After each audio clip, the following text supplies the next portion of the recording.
Hello everyone, welcome back to our channel 100 Ideas. The beauty of homemade crafts is that they do not require large investments at all. Moreover, original and aesthetic elements are often realized from improvised items that you have long considered trash. Old logs, worn tires, plastic bottles are used. Some of these materials will definitely be found in the pantry in the country. Decorating a garden is not decorating an interior. There are no strict stylistic and compositional rules here. But this can only complicate the task since you will have to rely on your own sense of beauty while managing not to overdo it with the decor. Still, plants are the main characters of your territory.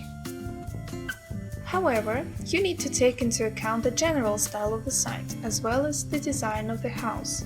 For example, around a minimalist building with a geometric composition, even a colorful bouquet of roses will look out of place, not like sculptures from plastic bottles. But for a cozy wooden house, you can take a walk creating cute crafts. Pay attention to the palette of the flower garden. If the earth is full of bright buds, then it is better to choose decorations with more restrained colors, so they do not merge with the background or look too colorful. What items fit into the space depends on its size, your tastes and requirements. After all, filling the garden can perform not only an aesthetic function but also serve practical purposes. In any case, if you wish, you can always find plenty of interesting solutions.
We hope this video was useful to you. Like it, write your comments and subscribe to our channel.